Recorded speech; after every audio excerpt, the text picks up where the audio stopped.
Di tengah pandemi COVID-19, masih ada oknum tak bertanggung jawab yang memperkeruh situasi dengan menyebar hoaks yang tentunya meresahkan masyarakat dan kontraproduktif terhadap upaya penanganan pandemi COVID-19. Masyarakat diharapkan mengandalkan sumber informasi terpercaya dari pemerintah maupun media massa yang kredibel.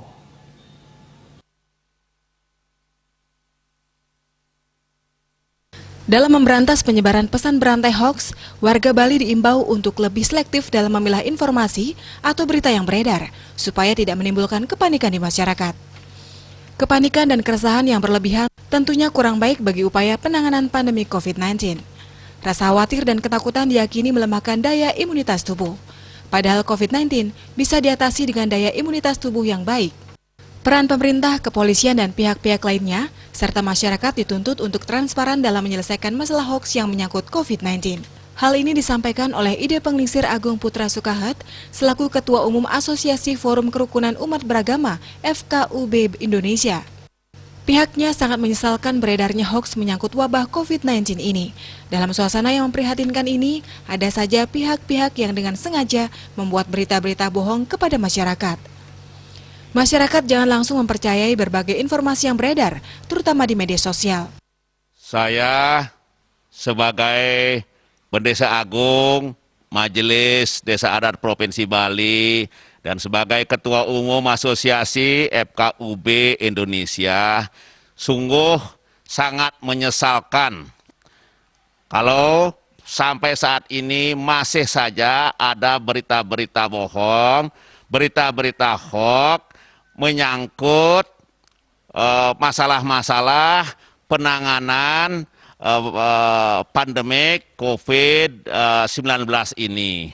Mengapa demikian? Karena di dalam suasana yang sangat memprihatinkan ini, ya, di mana rakyat sekarang, masyarakat sekarang menderita, sudah 2 bulan kehilangan mata pencaharian, pemerintah pun menemukan banyak permasalahan dan sedang bekerja keras, tokoh-tokoh agama bekerja keras, kita semua bekerja keras, kemudian ada pihak-pihak atau orang-orang yang apakah dengan tujuan politis, apakah tujuan persaingan bisnis, atau mungkin dengan motivasi tidak suka kepada individu atau orangnya atau pejabatnya, kemudian lalu ingin menciptakan suasana-suasana yang kegaduhankah, ketidakpercayaan kepada pemerintahkah, supaya kelihatan pemerintah gagal, lalu memprovokasi masyarakat. Ini sangat kita sesalkan.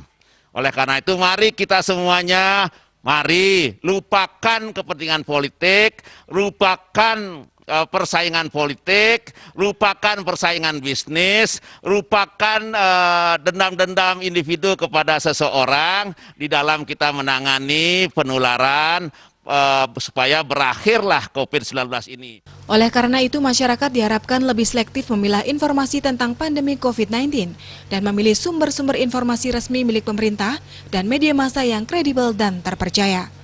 Agung Tangkas melaporkan untuk Bali TV.